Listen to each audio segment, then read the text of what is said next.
Hi everybody, it's Dystopian Wars week here at OnTableTop, and we have two amazing prizes up for grabs. Our first prize is the Sturginium Skies 2-player starter set. For your chance to win, get your comments in on YouTube. Our second prize is the Hunt for the Prometheus 2-player starter set. The winner for this prize will be chosen from comments on OnTableTop.com.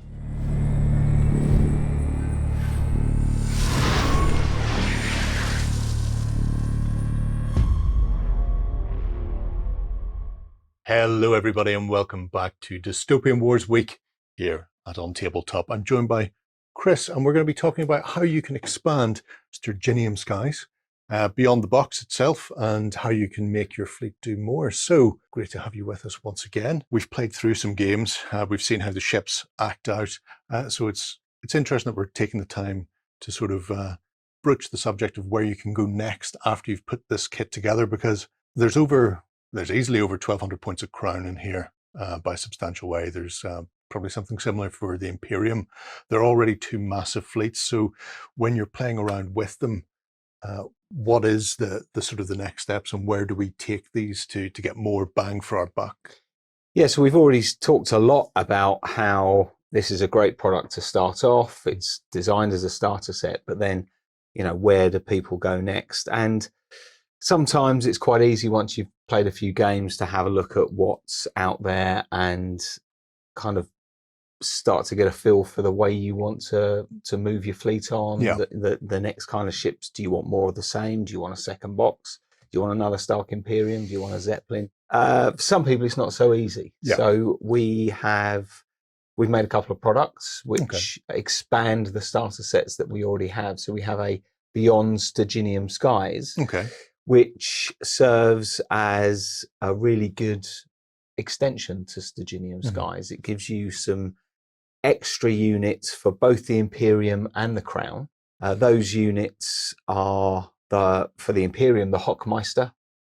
So that gives you a little bit more of kind of a meaty, up close addition to what is a fairly nippy, fairly shooty army already in the box.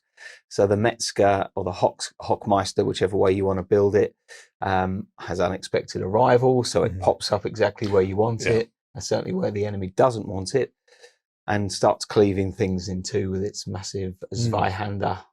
And in stark comparison, if you pardon the pun, the Crown go for more traditional fleets and support vessels. And there's a lot of options on those sprues that they can build up.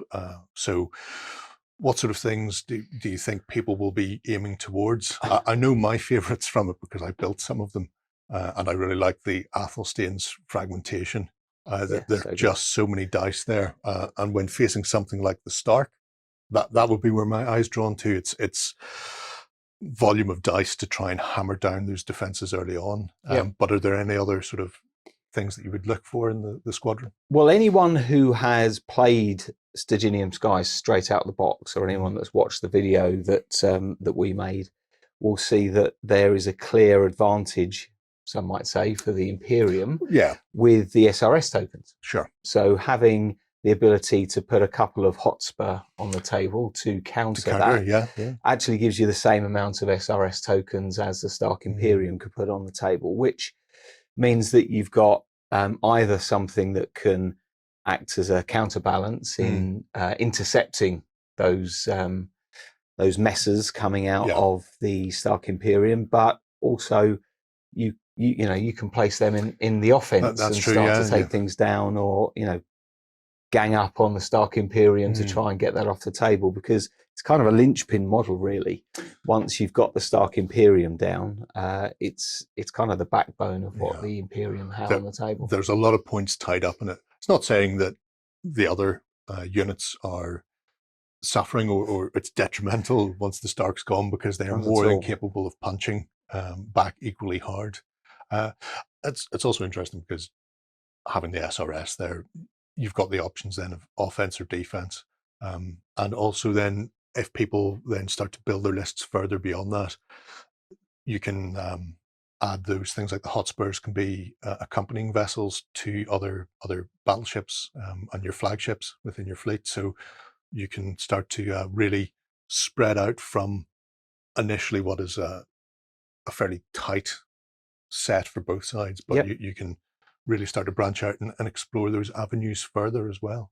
Yeah, we just wanted to give customers a really easy buy into expanding what they've already got with Sturginium Skies. It also works for people that haven't bought Sturginium Skies. If you're an Imperium player or a Crown player, you get some additional units in there. But I think the biggest thing is the fact we have the objective set in there, which is... Yeah, it's not just a bunch more models. There's a whole campaign to go with. Yep, and players who've looked at the recent updates of the Orbats will have seen these battle platforms and kind of the oil rig type models that we have, which are an interesting way to play because you get these kind of forward bases that you can place onto the battlefield. But also in the booklet, you get some additional encounters that use those battle platforms. So you can actually, there's one where you can fight over the platform and you can actually assault it and take it over and then start using the guns on it for your own use. It's a good introduction to how those work. There are additional encounters for people to add to their list of encounters to play with. And you obviously get the platforms for your own use as well. Yeah, which is really handy. So much of the time we look at naval combat and there's little on the horizon. So it does mean whenever you add in some objectives or a bit of terrain, it really changes up how you view the tabletop, even if they're not being used as an objective. Yep. And presumably then, because it's both Imperium and Crown within the box, if a couple of people are picking up the starter set each, and then they pick up the supplemental set each, then they can divide the forces, and you're not going to run into a problem with repetition that you've got too much of something. No, absolutely. There's plenty of stuff in there, and it can all be modelled and applied to the field in different ways. Yeah, it's, we wanted to put some units in there that kind of balanced out against what you've already got to give you a bit more of an additional dimension to the force.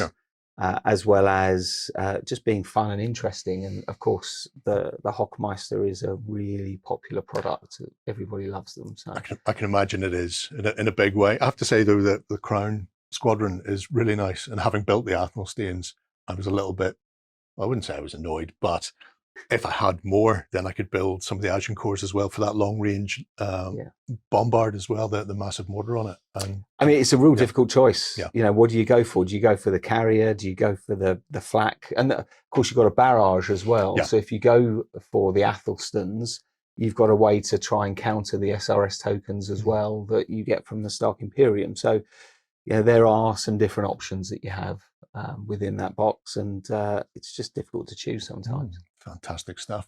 Well, there you have it, folks. If you have got in on Sturginium Skies, or if you're just thinking about pre-ordering it now, the Beyond box will be available for pre-order as you watch this video.